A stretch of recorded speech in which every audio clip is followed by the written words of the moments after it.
What's up, my nerds? Today on Ink Singing Monday, I am going to go through my slightly updated writing process.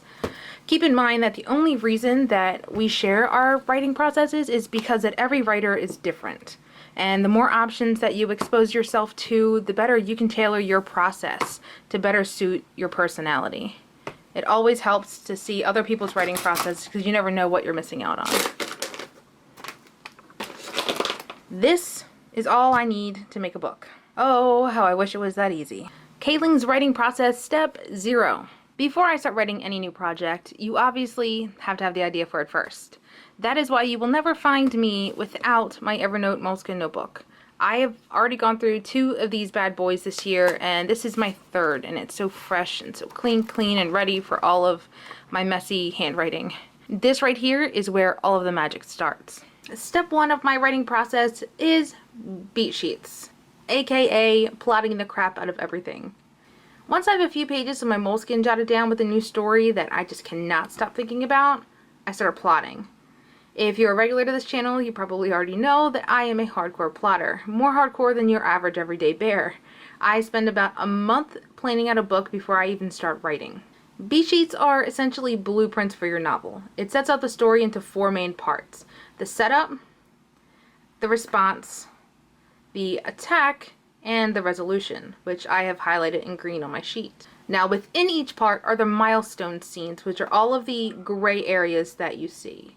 And it gets a little complicated when you first dive in, but when you insert it into this really nifty Excel spreadsheet, it's a lot easier to organize. I could sit here and explain this to you, but this would be an entirely new video because there are a lot of parts. So instead, I'm going to throw this spreadsheet up on our Dropbox and link it down below so you guys can dive in head first. Step 2 of my process is index cards. This used to be the first step, but I found that it's much easier to use index cards after my beat sheet is 90% of the way complete. I copied my beat sheet onto index cards. So this is basically my beat sheet, just in a very visual format. You know, these cards will sit on my desk like this for days while I sort through everything over and over, making sure it's as put together as it can be. This isn't my entire book, not by far, but it's the bare bones. It's the plot of the book that's on these cards. Now, the next step is filling in the blanks. Step 3 of my process is the nitty-gritty. This is where the actual writing part takes place. At this point, I take all of my index cards and input all of the information into Scrivener. Basically, my whole process is just copying and pasting information from one program into the next. Each part gets its own folder, and then within each folder is each individual index card is listed as individual scenes.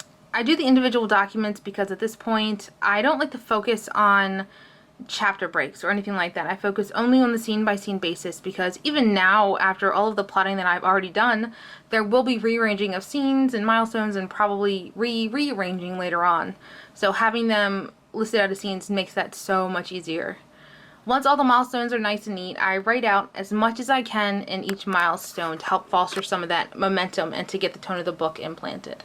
So I know you can't read any of this, which is kind of done on purpose, but you can see the colors here. All of the green documents are the actual milestones, so you can see how much blue I've actually have to add in to connect all of those milestone pieces together to create a book. And step 4, we are yet again going to copy stuff down. This time it's going to take really long. This is really where my process is tailored to me personally. Some people just want to push through and get the first draft done as quickly as possible, and I wish my brain worked like that because it would be hella easier, but sadly it doesn't. For step 4, I literally pull one of my many composition notebooks out of my desk and I handwrite everything that I had just written in Scrivener. The reason I do this is because it helps me smooth out any awkward phrasing or unnatural dialogue. The slower handwriting lets me immerse myself in all aspects of the scene without worrying about having to remember anything. Any changes that I make in this notebook, I then copy into my Scrivener document and I save it constantly. So there you have it. It is a very basic rundown of my process. There are many other moving parts that happen in between each step. For example, between steps 3 and 4, I upload all of my scenes from Scrivener into Google Drive. Again, a lot of copy and pasting here. And everybody always asks why I have such a big phone. It's the Note 3 and it comes with a stylus and it makes things easier to write.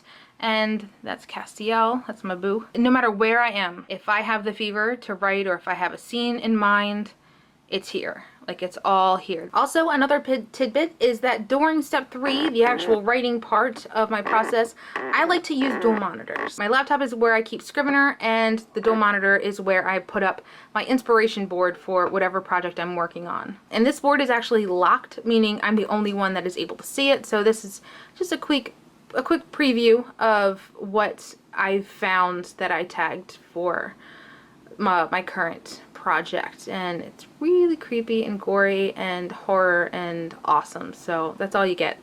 That's it. Thank you for watching, and I will see you on Sunday.